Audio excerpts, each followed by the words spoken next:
Hello everyone, আসসালামু আলাইকুম। কেমন আছেন সবাই? নিশ্চয়ই অনেক ভালো আছেন। আলহামদুলিল্লাহ আমি আমার পরিবার অনেক ভালো আছি। তো শীতকাল চলে এসেছে। শীতকালে গ্রামে যাব না তা তো হতেই পারে না। তো যেমনি ভাবনা তেমনি কাজ। শীতকালটাকে বেশি উপভোগ করার জন্য রওনা দিয়ে দিয়েছি বাবার বাসায়। তো বাবার বাসায় যাওয়ার মাঝখানে যে গ্রামীণ দৃশ্যগুলো ছিল, আমি আর লোভ সামলাতে পারলাম না। ভিডিওতে ধারণ করার জন্য নেমে পড়লাম গাড়ি থেকে। উফ! এত মজার দৃশ্য! অনেকদিন পর এসব গ্রামীণ দৃশ্যগুলো দেখে চোখটা জুড়িয়ে গেল, প্রাণ যেন জুড়িয়ে গেল। যদিওবা শীতকালীন শাকসবজিগুলো খুব কম দেখা যাচ্ছিল, কারণ সবেমাত্র ধান কাটা পড়েছে।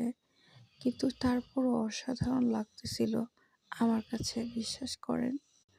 নিজের দেশ, নিজের জায়গা বলে বলছি না, আসলেই উত্তরবঙ্গ হয়তোবা বাংলাদেশের সবচেয়ে সেরা একটা জায়গা, যেখানে গ্রামীণ ন্যাচারাল যে জিনিসগুলা, শীতের প্রভাব, শীতের শাকসবজি, খেজুরের রস থেকে গুড় তৈরি করা, মাছ চাষ করা, আলু, গম, ভুট্টা, পেঁয়াজ, রসুন এগুলো লাগানো, সরিষা ফুলের বাগান এগুলো লাগানো খুব কাছ থেকে দেখতে পারবেন আপনিও উত্তরবঙ্গে যদি কখনো আসেন।